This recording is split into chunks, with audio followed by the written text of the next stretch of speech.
I'm Mac, the host of the Guyz podcast.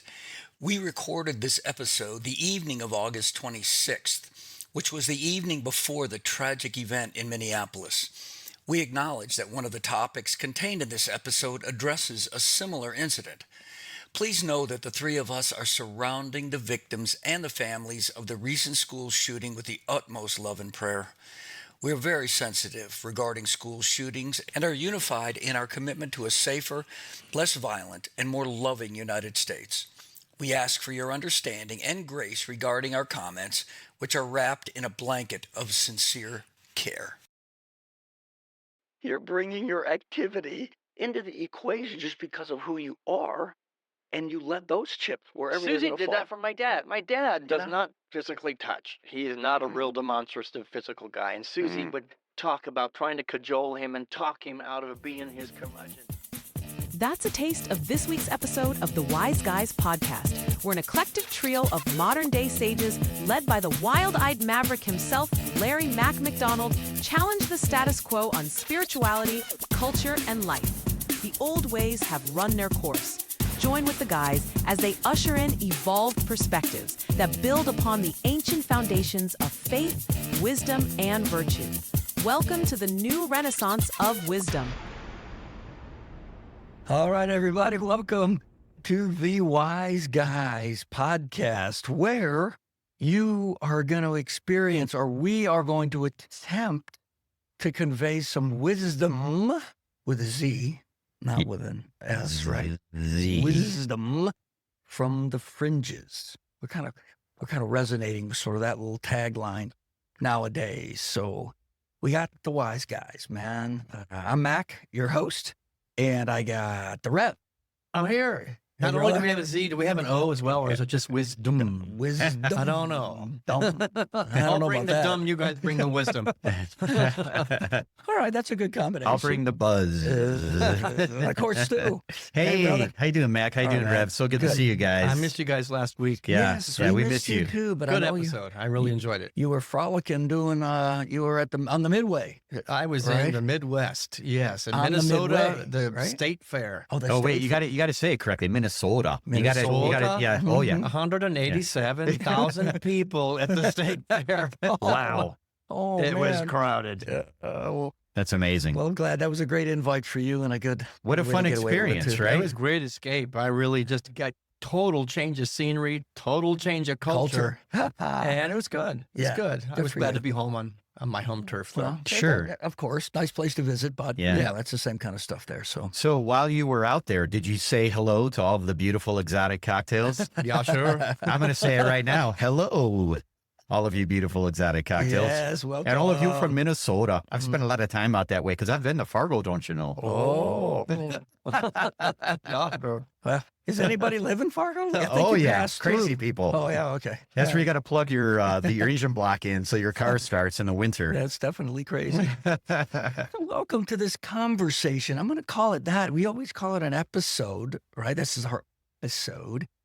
But we joke every week about the pre-show and how much fun the three of us have. And we banter stuff around and we talk about all kinds of different crazy stuff. The pre-show's why I show up. There it is. Just we look at each other and go, that was amazing. So right now you are getting us just rolled on, man. We just turned it on. And what we're going to do in this episode, we have a little softened atmosphere around the round table. We want to invite you to the table. We've got some soft lighting. We're just going to almost be like in the living room, and we're just going to talk to each other. We're going to live into the mystery of the unknown. We're just going to let it come out, and God knows where we'll go. There it is. I couldn't have said it any better. Yep. So there it is. I'm a little scared. Yeah. Well, this is going to be fun though. It's going to be probably a little more organic than what you might be have listened to us in the past. And here's the challenge. Here's the charge that I've given the guys, which I've obviously taken on myself as well. And that's this. We live life. All of us live life. For a week between our episodes, stuff happens to each one of us, each in our own realm, each in our own place that we live life, families, work, whatever it might be. And we also have our own thoughts, disciplines, aha moments, the way we pursue education, we pursue spirituality, we pursue relationships. I mean, the whole deal, right? Just the whole enchilada. Some of those stories about what we experience during the week are amazing. It's all about the stories, Mac. It's all about the stories. They're amazing. Well, because believe me, these guys, they got this stuff. I mean, we just love to sit at their feet. And that's what we want you to do. I think that's the best picture I can give you, to sort of just sit at the feet, raise your hand, add to the conversation, engage, and I felt learn. like tonight, preparing for this, we're going to be sitting at the altar of life. I like Just that. life. The greatest lesson, the greatest sermon, the greatest teaching ever is just life experience. There it is. Yeah, I like that. I'm just thrilled I had more than 5 minutes to actually think about this tonight, because in season 1, before you joined us, Rev, this kind of thing would have happened where I would have shown up prepared for something else, and Mac would have said, I got a different idea for tonight. And this is what we're going to do. And I'd be like, oh my God, like I am not. They're in the headlights. Which those were the realest conversations, because that's how life is, right? Yep, You're not exactly. always prepared for a conversation you're going to have. Sometimes you are, but a lot of times you're not. Well, but you're right. But here's what this conversation moving forward, if we resonate with this, if you guys resonate with this out there, and that's this: so many little great nuggets can come out of the spontaneity without having to think about it ahead of time, because these now are just natural thoughts. They're top of mind. They're just who we are instead of preparing a response. And I think that's going to be a lot of fun, but I think it will help us peel our onions back even a little bit more. What does any teacher always tell you when you're trying to come up with answer to a question, right?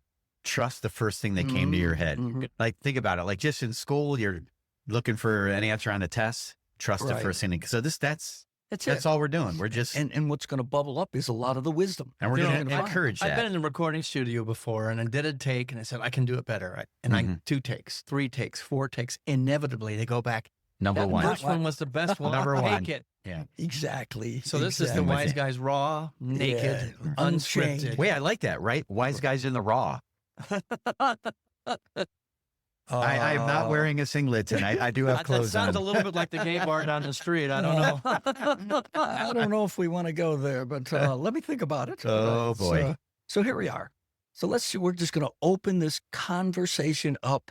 We just asked you to open your minds up as well. What comment would you guys out there make about whatever it is we're talking about? So here, I'll start it off by just saying I was saddened. At the same time, this is the natural course of life, where James Dobson, for any of you that are in the evangelical realm, would know James Dobson, Focus on the Family. He'd been around for just a long, long time. I mean, I was very much in his camp, if you will, as I was going through my evangelicalism, my kids, the whole thing, right?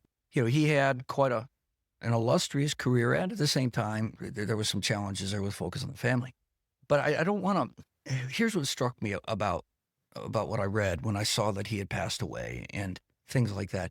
What came to my mind at that moment, and maybe this is being raw, right? We're just talking about that. The one thing that I had remembered top of mind about James Dobson at first was the whole Sandy Hook thing when he commented on that school shooting. Yep. Right. Mm-hmm. Now I want to take it a little more broad than James Dobson, because I don't want to necessarily pick on him, but there was this pervasive attitude out there, not just then with that incident, but throughout the evangelical community with several different things that happened tragically over the course of a couple of decades, quite frankly, where there was this whole idea that these kinds of things, the tsunami in Indonesia, big catastrophic things that happen mostly due to the weather, natural events, correct, was somehow God's retribution and judgment upon a certain group or people, whatever, because they weren't in line with whatever they needed to be in line with. In other words, those things like Sandy Hook, it just struck me to say, is that really the God of my understanding? So I want to read a little excerpt from a talk he did on his radio show after Sandy Hook. And this is just to give some context. This is like 12 years ago. Yeah, oh, yeah. This is a while ago. 2004, I think it was. Even longer than that. 20 years ago. Oh, I thought it was. Oh, is it longer? I thought it was like 2013. Well, you know what? I might have that wrong. All right. What I do But remember, it was a long time ago. Yeah, That's what we know. you can look it up. You got a computer there. Yeah, that's right. We got to info. I just remember that was one of the first sermons I ever had to give. Was after that happened. I had a great talk all planned, and that happened. Yeah, you throw the script gets thrown out. I got to talk real about this tragedy. Yes, and it is a tragedy without, and I don't, and believe me, James Dobson didn't couch it anything differently than a tragedy. I don't want to say that. Yeah, it was in December of 2012. 12. Okay, I was thinking of something else. So I think what you're about to read came, maybe a month or so after that. No, that was the tsunami. I got them mixed up. The tsunami was in 2004. All right. See, this is how we roll in the I don't in the remember pre-show. the tsunami hitting Sandy Hook. No, we're getting them confused. All right, let's just stick with Sandy Hook for the start. Yeah, here. All right. yeah. Now, again, there was a whole talk he gave. It was a half hour in his radio show. So I don't want to just pull out of context stuff. That happens all the time, and I don't want to be guilty of that. But I think you can, if you listen to the whole thing, then the context for this is not going to be foreign or out of context. All right. So here's what he said. Our country really does seem in complete disarray. I couldn't disagree with him there. That was back in 2012. I'm not talking politically. I'm not talking about the result of the November 6th election. I am saying that something has gone wrong in America and that we have turned our back on God. All right. It's a pretty decent perspective, if you will. Right. I'm good with that. I mean, millions of people have decided that God doesn't exist or he's irrelevant to me, and we have killed 54 million babies, and the institution of marriage is right on the verge of a complete redefinition. Believe me, that is going to have consequences. Look at this is his opinion. He sees certain So he's things. talking about abortion and gay marriage, and then gay marriage, some right? other kinds of Right. things. All right, Yep, okay. This is his This is his view. his view. This Got is it. what he gets from the Bible. And a lot of these things are happening around us, and somebody is going to get mad at me for saying what I'm about to say. Which means you shouldn't say it. As soon as you say that out loud, that's when you stop people. There it is, right? But I am going to give you my honest opinion. Now, see, here's the thing about this. Yes, it's his opinion. There's no doubt about that. And yet, when you have a prominent individual with a platform like James Dobson, and that he did, or pick any other really well-known church leader, and we're just talking spirituality here right now, that can happen in all sorts of ways, then people, we've talked about this, the discernment, the possibility, the probabilities, it's true, tends to, that whole discernment tends to go right out the window because you believe the person of authority. Right. It's their opinion, but it becomes the truth in a lot of ways. doesn't it? So it's the larger problem here that we just quit thinking. Right. And we lean into somebody else's opinion. Right. That's the truth. Yeah, because they know more than I do. Well, let's hear what he said. All right, He said his sorry. opinion. So let me Yep. go back here. As a lot of these things are happening around us, and somebody is going to get mad at me for saying what I'm about to say right now, but I am going to give you my honest opinion. Here it is. I think we have turned our back on the Scripture and on God Almighty, and I think He has allowed judgment to fall upon us. I think that's what's going on. So were they in this? I didn't listen to this radio talk, but were they talking about Sandy Hook in this on this particular Because show? it happened just right after. So what he's saying there is directly related to that. That was the conversation. It was, and then in the broader sense of disasters and calamities and stuff bad that happens. Mm-hmm. So now, what do you think? What kind of God does that conjure up? Right? Well, for me, I can't get my head around it because I used to believe in that kind of God. And at the risk of making somebody mad, well, I've outgrown that. My relationship has gotten deeper for me than a vengeful God that's punishing us. You know, I like to say that you're not punished for your sins. You're punished by your sin. Mm-hmm. It's a natural consequence. It's cause and effect. There isn't some energy saying, you've been really bad. Now I need to take your children. that's a bit of an old thought that, Well, that's an Old Testament sort of God. but this is a New Testament preacher saying this. And so he has every right to the opinion, but I also have the right, and it might piss him off to have a different opinion. Well, this is what this is all about. This isn't about absolutes. It's about perspectives. That doesn't work for me, and here's why.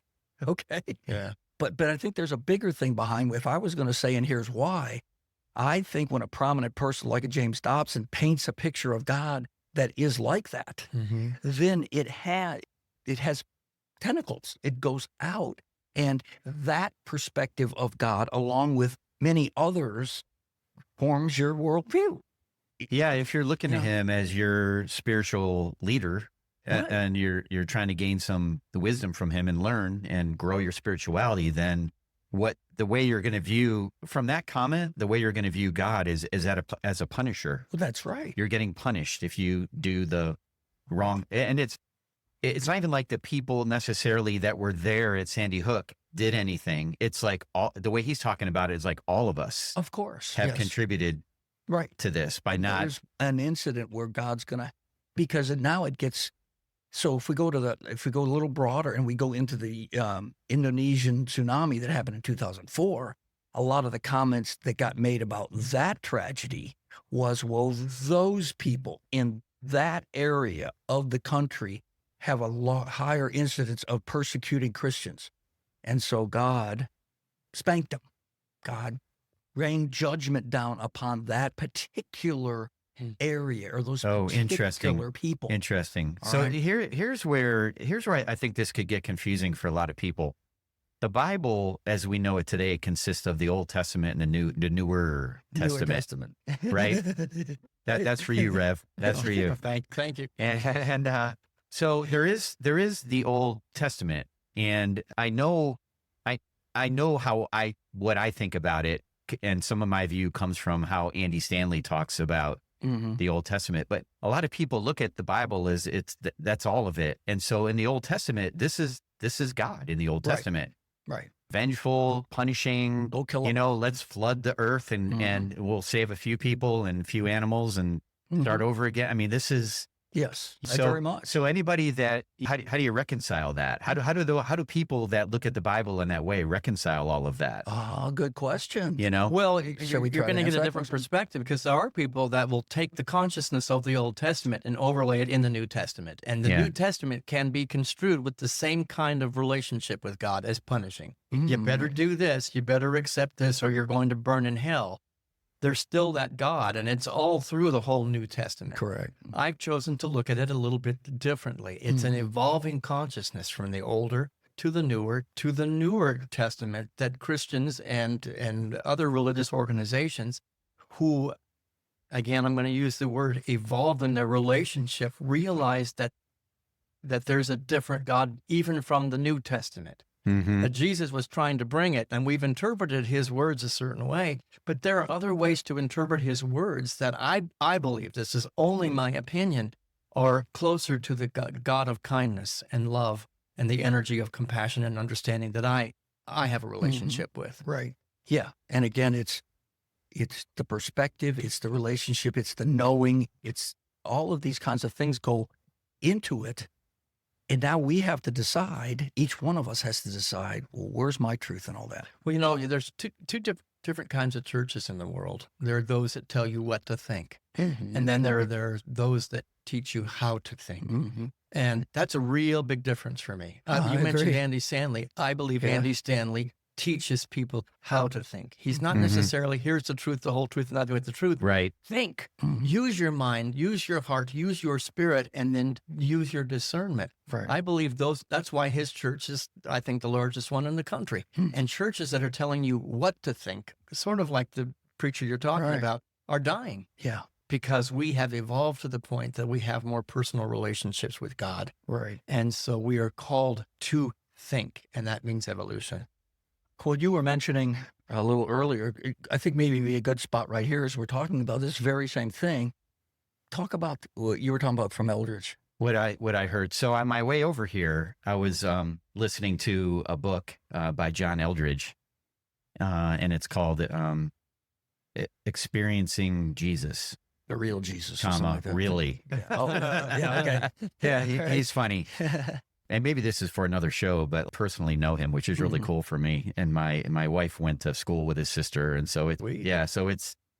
it's amazing when I come across people that are following him and I say, oh, hey, like I know him. It's kind of fun. But anyway, so I'm listening to his book and he quoted somebody else, this German Jesuit theologian named Karl Rahner. And Mhm. this is what he said. And I went back and listened again because I was like, ooh, wow. But this is the quote. The Christian of the future will be a mystic or will not exist at all. Amen. That'll right. preach. I mean, it really grabbed my attention. And he was a 20th century guy, so it wasn't like This is like was said last week. This is All like right, said right. in when I looked it up, said in like the end of 1960s, 1970s, right around Yeah. that time is when he said this. So hello. Okay. Yeah, I don't know that was as true back then as maybe it is I think he saw today. a foreshadowing. Yeah. But I think it fits right in with what the Rev was saying is that what's a mystic? We've had this on the program before. The basic Mhm. definition, if you can define it, is a direct experience with the Almighty. I mean, however, plug in whatever you want. But it's an experiential thing that then affects you in ways from there. The way you think, the way you talk, the way you feel. And I believe that experience is going to be more communal. So I think the church of the future is going yeah. to be more Like that. dialogue than monologue. And so Good. the churches today that are let me for 30 minutes tell you what to think, that's a monologue. Right. Or let's sit around a table together. Yeah, and we let's, talked how about are this. you finding God? How are you finding God? Yeah. A dialogue ensues, or a greater truth can emerge in the middle of that table. Yeah, we've talked about trying to work towards something like that. For, So for you're a while. doing, Rev, something really cool at your church right now, and you're sharing stories, right? And everybody shares Yeah, stories as a Mhm. way to get to know one another a little bit better. But this being a mystic is part of this because to me, a mystic has a direct personal experience or encounter with God or with the divine, right? So it's not like as Coach Stu grew up going to Catholic church, I Right. was told this is Mhm. this is Sure. what it's like to have an experience with God. Right. And I don't know that I can say I had experiences with God in that environment, but after that, I have definitely direct personal encounters and experiences. Right. And With I God, believe which there is was a the- stepping stone. The Catholic Church was Yeah. part of preparing you for that. Yes, Correct. for Right. sure.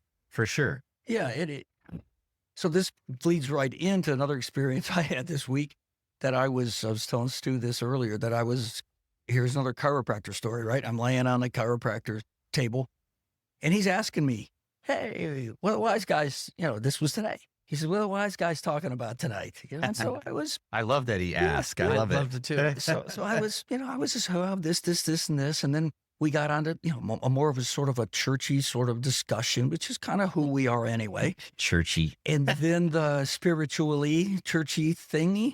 And then the typical statement that you've heard a zillion times is, I can't even remember the context now of the sentence or a lot of people say they're spiritual but not religious. Mm, All right. Yeah. Yeah. And I think we talked a little bit on this podcast about, can you really do that? I mean, what does that really look like? All right. Mm-hmm. But I'm laying there on the table, right? And we were talking about this, and all of a sudden, I mean, this is a new thought for me, quite frankly. I said, wait. I know a lot of people that absolutely do that the other way. In other words, they are very religious in their pursuit, But not but spiritual. not spiritual. Ah, Now, yeah. that's a little bit of a judgment on my part, looking in on their life. At the same time, where I do draw this connection is that where the religious part of a lot of the people is about head knowledge. It's about the Bible. It's about studying. It's about all of which I'm not trying to say is Oh, bad. that's what you mean. Okay. You I know, see. Yeah. But they don't have and I've sort of had a dissing of the evangelical Christian church in general, that the Holy Spirit's been the redheaded stepchild. So many cases for a long time, Right. that we don't talk about the wind of the Spirit blowing through things that's uncontrollable, that will ignite you, that will waking you up to all sorts of different kinds of things. That to me is spiritual, if you will. That's not religious.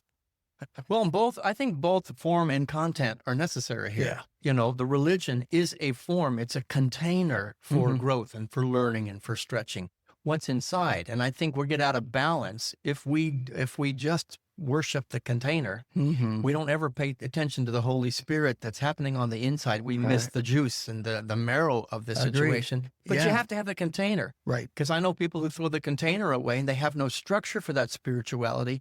And it just kind of becomes nothing. Right. It's, No, that's you a good can't point. get your head around it. We've talked about so that it's before. a partnership. Yes. Well, so we got two different things going on there. If you think, if you would call yourself spiritual and not religious, we might want to challenge you on that a little bit to get at least in an environment where you can practice or you can live your spirituality. I like to ask people all the time, are you running from something or are you running to something? And many people who say I'm spiritual but not religious are simply running away from religion because they were hurt or wounded. True. I'm saying don't run from that. Yeah, that's a great You're defining yourself by the wound. Run to a new understanding, but don't get rid of the bowl or the box that introduced. Your Catholic upbringing was a part of your having the mystical experience. It's not bad. Don't make it the enemy. I needed that on my journey, on my path to get where I am today, for sure. Yes. Now, did I know that back then? No, I did not. Well, you weren't ready But- for it either. Right. You know? And yeah, you're right. And I would not have probably been as receptive Right. or even understood what was happening at that moment. There's probably, Yeah. you know, the biggie we talked about last week in as one of our bullet points, that ignorance isn't an excuse, it's a choice. Right. In context there, it doesn't mean you have to know everything, right? Yeah. It just means if you've stuck your head in the sand and you are not receptive to learning, to new ideas, to new revelations, to new knowledge, then that's a choice. Well, you know, you all are saying things that keep reminding me of my mom. So I got to explain what's going on. When you were talking about being religious, but not spiritual, you were talking from the perspective of being very cerebral, very heady, having all the information about religion, right? That was not my mom, but she certainly was not spiritual. She was religious, but it was only because whatever the priest said, whatever the Pope said, that was it. That was the law. Yeah. I don't need to know anything else. And when I would ask, you know, hey, what does that mean?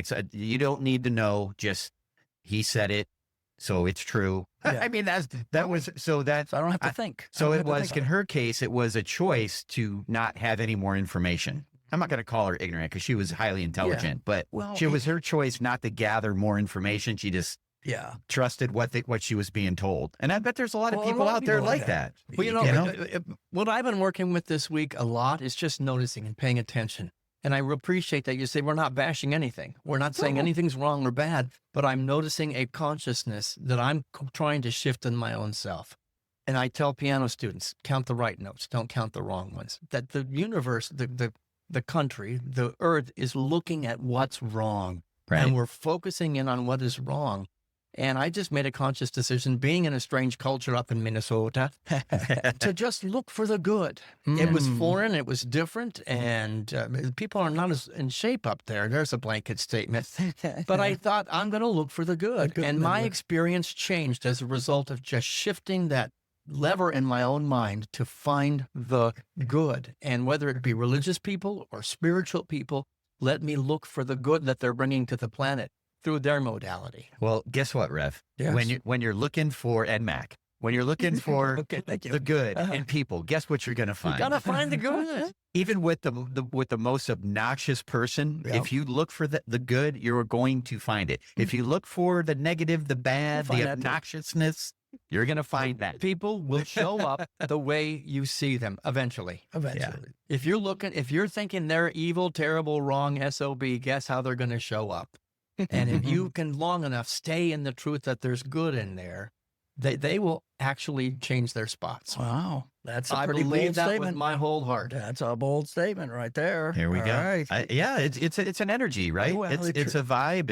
It certainly contributes to something more positive. Again, I go to the example of somebody walks in a room. Well, how do you feel? Some people, the whole room lights up and you feel great. There's love, whatever. Some people, man, it's like, it's like everything slows down. The lights dim. But my belief system, if that energy vampire walks into the room and the lights are going down and it's sucking the energy out, if everybody else in that room says, I'm going to love them anyway. Yes. I've seen change happen. Oh, for sure. I've seen it. I'm so with if you. enough of us, there's a critical mass of people I'm with facing in you. the direction of looking for love I'm with you. in all the right places. I was This just going to say in all the right places.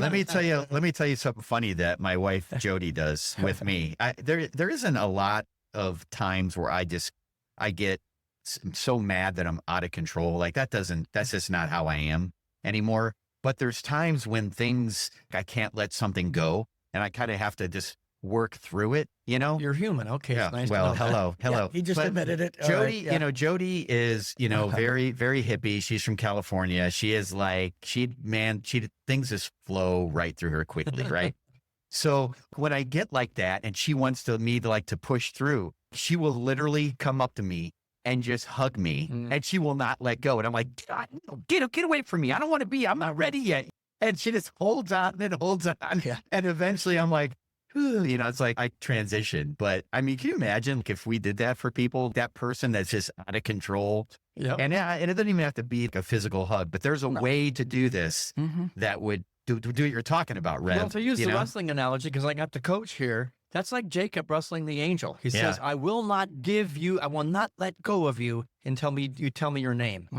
More accurate translation is your nature. And so Jody is holding on to you, saying, I'm not going to let go till you remember the truth of who you truly are. You're not this anger. You're not this experience. Love that You are an explanation. angel. That's awesome. Oh my gosh, that's the best. Awesome. I So love Jody, that. keep wrestling the coach. Teach him some new moves. All right, teach him some new moves. So, well, and you brought up something a little bit ago, and I want to clarify for the listeners, as well as just in general conversation, because I've had this happen before with folks, and I probably don't give it enough context.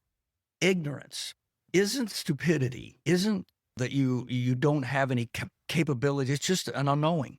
And ignorance is the fact that you just don't know something, as opposed to being somebody who can't know something. Right. Does that Yeah. make sense? Okay.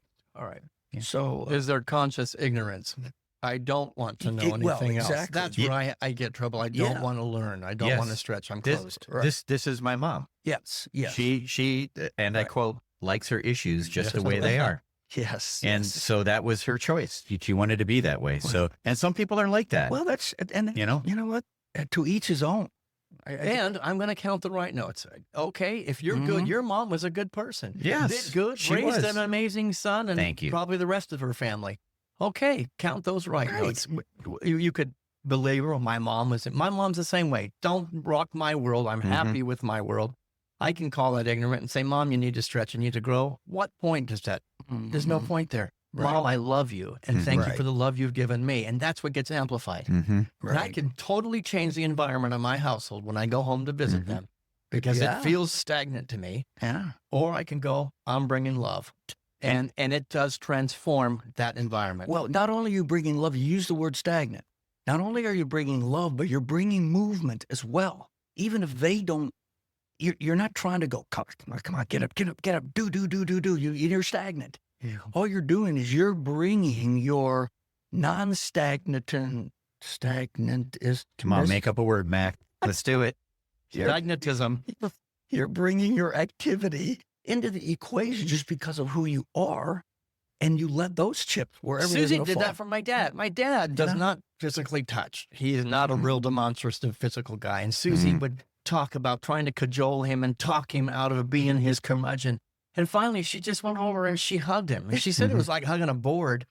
Let me tell you, the guy Step hugs. one, The guy right? hugs now. Yeah. there it Because is. somebody Yeah. just That's what I'm demonstrated. You call it a headlock in wrestling. It's a Yes. love lock. Yes, it Somebody is. gives you a love lock. My wife gave my dad a love See? lock. I love that. This is so beautiful. I And love we that. go back to our teacher. We go back to who we, the three of us, like to exemplify and model if we can, and that's Jesus of Nazareth. So guys, Right. somebody out there needs to hear this. I'm like, I don't know if you ever have this happen to you.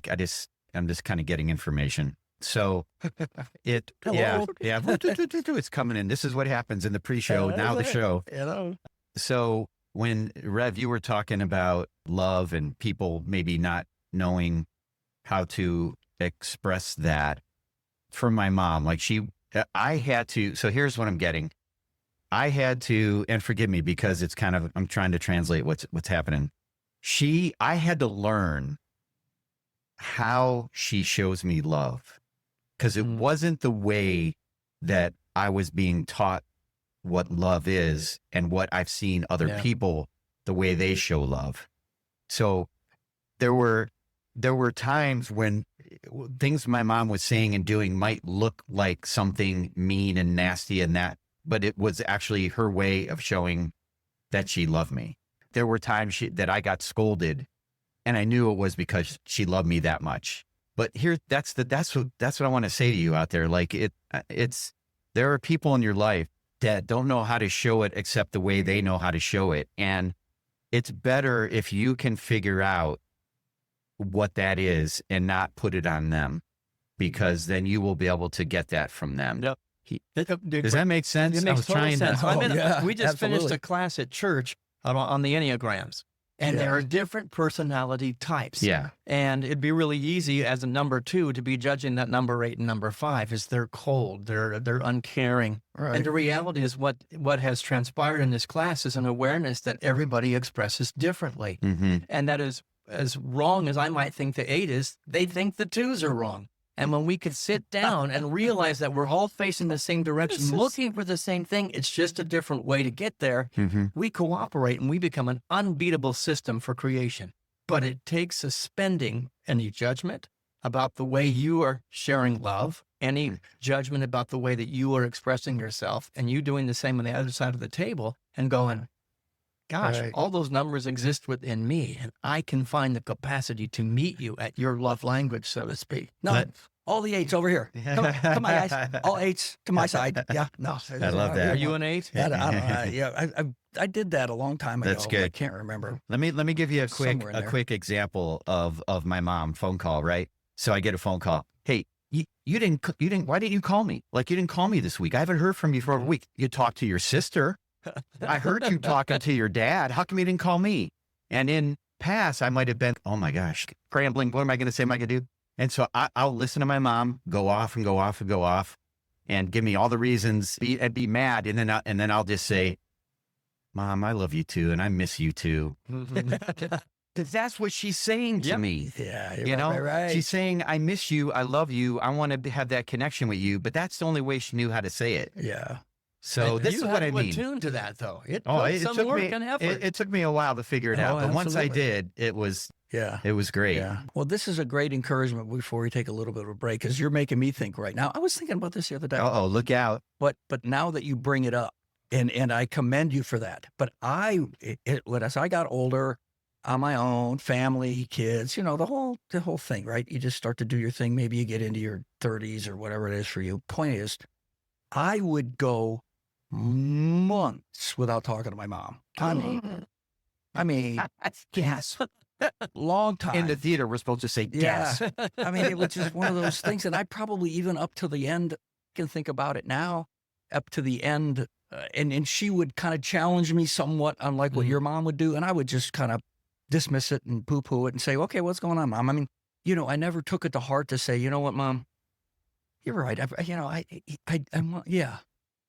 going to make an effort here to try to call you more often and, and to be engaged with you more. It's probably one of the things that I would be sorry for it, even at this moment, up till the day literally she passed away. I mean, nothing had changed. I guess all I'm saying is that whole way we related to each other didn't change. And it wasn't because we were mad at each other. It wasn't because we had an issue or whatever, But anyway, that made me think of my story. Where did I come from? All right. So with But that, you know what I know is that Yeah. you probably made a difference in her life if you did do it once and nothing changed afterwards, but she still carried to the next life. oh yeah. That my son really loves me. Oh, well, she knew that. I mean, Yeah. I don't think there was any doubt. And I knew she loved me. I mean, there was no doubt Right. about any of that, right? It's just I didn't necessarily express it to where I met her love language. I think it's really kind of what you're Right, talking about, yeah. Stu. All right. You know, there's a poem I read at a lot of memorial services. When you love me and I'm not here anymore, give to the person walking the street beside you what you that's want to great give advice. me. So, and your mom feels it. I believe that. Yeah. To love the people in your life differently, Yeah. a little more passionately, readily, and purposefully. Yeah. And your mom's feeling it. Great advice. Beautiful. Great perspective. Beautiful. Well, with that, we're going to just sort of exhale for a couple of minutes here. We're going to take a break, and then we'll be right back to continue the organic conversation where we're talking about a show about nothing and everything, right? That's Stu? right. See what we're saying? All That's right. Thanks, folks. We'll be right back. Like what you hear so far? Join us in the movement to usher in a wisdom renaissance by going to our website, gorogue.life, where you will find links to our social media and podcast channels and a way to subscribe to all our happenings. We encourage you to join our cafe, where you can interact and keep the conversation going. Please share us and like us. Now, let's get back to our Wise Guys. All right, welcome back to the Wise Guys conversation tonight about everything. A show. Wait, let me say it. A show about nothing that turns out to be about everything. There it is. We're going to pick up on it. We're going to piggyback a little on Seinfeld. Yeah, right we there. can All right. do that. So here's another thing that came across my radar this week. I had never seen these cartoons. I didn't know who this cartoonist was, anything like that. And there was this picture that he had drawn up, really kind of a cartoon, but he sells them. You know, you can get it framed and all. And it was a picture of Jesus standing almost like a chessboard. Just think about like a chessboard, that just the lines, not any colors or anything in the in-between, but the lines that form the grid. And he was standing there in the midst of a bunch of people with pencils. And again, it was magnified. So it was people grabbing a pencil that was as big as them. All right. And they were drawing on this canvas that everybody with lines. They were drawing these lines. And right behind them, Jesus was coming with an inverted pencil, and he was erasing the lines. Oh, and I looked at that, and I said, first thing that came to my mind was, oh my gosh, that's a never end. This is like cutting your grass. You know, it's just like never ending. You know, I mean, we're going to continue to keep drawing our lines, and Jesus is going to keep coming along right behind us, going, "Excuse me, pardon me, no, let's erase that line a little bit here. I think you're going down. Yeah, I don't think it's never ending, because I think that Christ's presence has got more stamina, more energy, more wherewithal and power behind it. We eventually go, why am I drawing lines? They just get erased. Let's hope it happens. I love that. I'm going to give up and let something greater have the power. Well, the tagline that the artist used didn't necessarily go. His explanation wasn't necessarily spiritual. It was way more along the lines of maybe a little more humanistic, that said, you can always erase the lines in your life. If you want to you want to do something different, erase that away. Don't follow the same trail that you draw, the same line that you've been drawing all along. Erase that and move on. It was kind of his explanation. Which I thought all the perspectives were really great. But new beginnings, I guess, is really the whole thing with Jesus, right? There's this plethora, an unending gift of new beginnings. I think that he Is there a offers. natural spirit or soul within the core of humanity, as the core of humanity, that does not exist within boxes, to keep tacky little absolutely. boxes I and sure hope so. lines? And, I thought about it as that cartoon was, you sent it earlier today. Yes. Edwin Markham, and I think I said this Sunday, they drew a line to shut me out, a rebel, a heretic, a thing to flout. But love and I had the wit to win. We drew a circle and brought them in. Mm-hmm. And I think the humanity's drawing lines. We're afraid, we're living in fear, we're drawing lines and boundaries in order to define each other in little boxes. And that soul is going, no, you're moving farther from me. So the soul, the Christ, Jesus, the man, the Buddha, I don't care what you call it, is that instinct that says we belong to each other. Stop putting up the lines and draw more circles. Mm-hmm. I love Seema's song that Bob Seema sings, that he loves circles because they don't take sides. That's good. I like that. Hi, Drew. Yeah. I love that. I think it's just, that's one of those aha moments. So is this the spiritual part of ourselves erasing the lines and the human part trying to draw them? Mm-hmm. I have that wrestling match within my own self, my own experience of life. There are parts of me that want to draw lines to protect myself. And then there's a part of me that says, trust, have a little more faith, a little bit more security, and take those lines away. Yeah. Well, it gets also back to what we talked about earlier about spiritual but not religious. That sometimes when we get on our religiosity, we draw those boxes.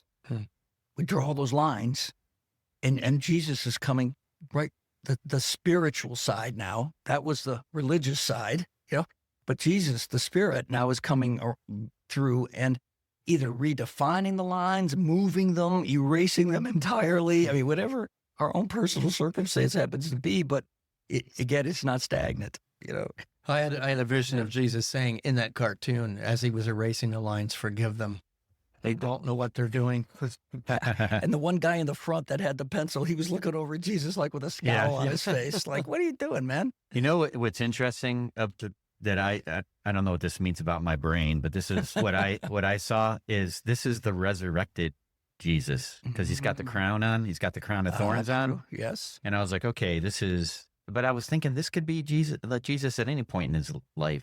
And it doesn't have to be After. the resurrected one. Sure. But what, a good point. so that was one thing. And what do you call it? The Jesus eraser is the way they described it. I think, Jesus eraser. Yeah. Not everything is set in stone. And I think a lot of people feel trapped and stuck because they feel like something is set in stone. Oh, and I've it's been there. not. It could be, Hello. it could be the job you're in. Oh my gosh, I can't leave this job. Sure. Or it could be a relationship. Unfortunately, maybe this is set. I can't leave it. But I think what this image is saying is, you know what? You can open up a pathway for yourself by erasing that line. Yeah. And Here's what I'm thinking of that. Erase the line. What just happened to your box? it's not a box it anymore. doubled. Or that could happen. Or it Yeah. doubled, It right? doubled. Yeah. Because now you just removed Right. at least you expanded a little bit. You still got some boxes. You get to move somewhere else. Yeah. You get You to, needed to think a little bit more broad. You still got your lines. All You right. still got your guardrails. Yeah. It's the religion, the system, or the container, but there's more good on the You just opened it up. checkerboard, I guess is what I would call it. Yeah. More opportunity. Ooh, love that, man. I love that. So here's kind of, as we wrap up, last thing that I kind of saw this week, and you, Rev, were responsible for this because this happened on Sunday. And as you were having a woman tell her story, and you've been talking about telling stories, and she was victimized by many things in her life that she shared, very tragic, many of them. And yet she came out of that with a statement that says, yes, I was victimized, but I wouldn't let myself be a victim. mm-hmm. And that just, I mean, when I heard, you said it first, right, as you were setting it Yeah, up. I ripped it off. She said it Yeah, first, and I I just know. used Yeah. it in the sermon before she spoke. But it was just one of those, oh, whoa, hello, to just grasp that. I'm going to call it a truth because you don't have to be a victim, even if you're victimized. Now, again, it's easy for me to say maybe because I haven't been the yeah buts and you were talking about that. But I, in my own way, I'm not going to diminish or minimize my experience because it may not be as tragic as somebody else's experience per se. Well, and she had some street creds to be able to say it. She was a black lesbian woman. Mm-hmm. I'm a white, privileged white male, heterosexual. I can't put myself in her life, but I cannot diminish, as you were saying, my experience of where I experienced it. You know, on this earth, you're going to feel things, words of betrayal, people that do incredibly mean, awful things. We don't deny that. You have been victimized, and we don't want to run from that, but don't let that moment define you. And that's what she was saying. Exactly. Whatever that person did does not define you unless you allow it and you give all your power to them. And she says, I refuse to do that. Even though racism was in her face. Yes. Even though the tragic situations as a child she dealt with were right there and they were raw and painful. She grew out of it. Yeah, you know, but I want to be real clear here when we say this. Because there are people out there listening that have been victimized. Sure. We're not going to deny that. No, You've no, been no through way. hell. Yeah. But the reality is we're going to hold you up, lean into us to say that you don't have to be defined by hell, Right. but by that heaven, that strength, that power, and that courage that's within you. Yes, sir. I'm It's- right here, it's Bob. not what I got. And before you even described who this person was, because I didn't know, I wasn't there, but it just tells me that, first of all, how courageous Oh, I know. is this? You're right. That's I a mean, great word. You know, You're right. is this person? I mean, that is Man. like the ultimate courage, not only to make a statement like I'm not a victim, but to live it out and then to share it in front of people. Mm-hmm. That's like a lot of courage. Because I was thinking as you were describing this, I was like, wow, what?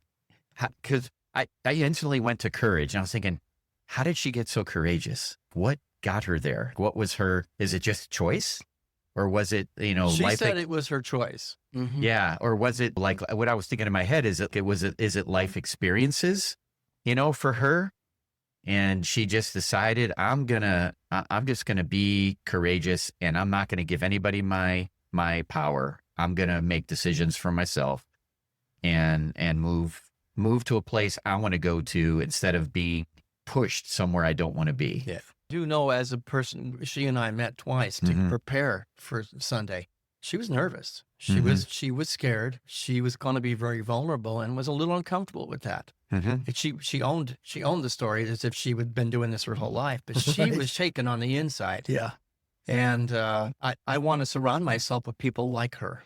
Right. So here's the thing about being courageous and courage. People that are courageous and have courage aren't fearless. Oh no. They have fear. Right. What they're doing that a lot of other people don't do is they keep taking that step forward. They're like, I They am not overcome it. stopping. Mhm. I'm scared to death, but I'm going to keep moving and push Right. towards a life that I want to Absolutely. I have. used a word with a singer who sang a song. I feel the fear and do it anyway. Right. If you're Yes. feeling the fear, it's not that they don't have fear. They're going to push through the fear. Well, there's the great ending point right there. We could talk about this. We could sit and talk for hours together about all kinds of stuff. We love this stuff. So our encouragement, first of all, to you is go do it yourself. Go have coffee with 2 or 3 other people if you don't already do that. Make a point of being in other people's lives where you can have these kinds of conversations. Because I learn every time. I mean, when I'm sitting with these guys, I learn every single time we have a conversation about something. Whether it's a deeper spirituality, whether it's just an aha about life or whatever it might be. It's why you can appreciate each other so much that, it's a round table. It's not a square table. I say go find your Mac, go find your coach, and sit at the altar of life. There, and I like learn. that. There it is. So we're going to leave you with that. That's our message for you today. Thanks for listening. We're going to come back next week, and I think we're just going to pick right up and see what the week brings and share our hearts, top of mind, top of heart, and go from there. So have a great week, guys. Thanks Yeah, so you much. too. You too. This You is too. awesome. All right. Take care, everyone.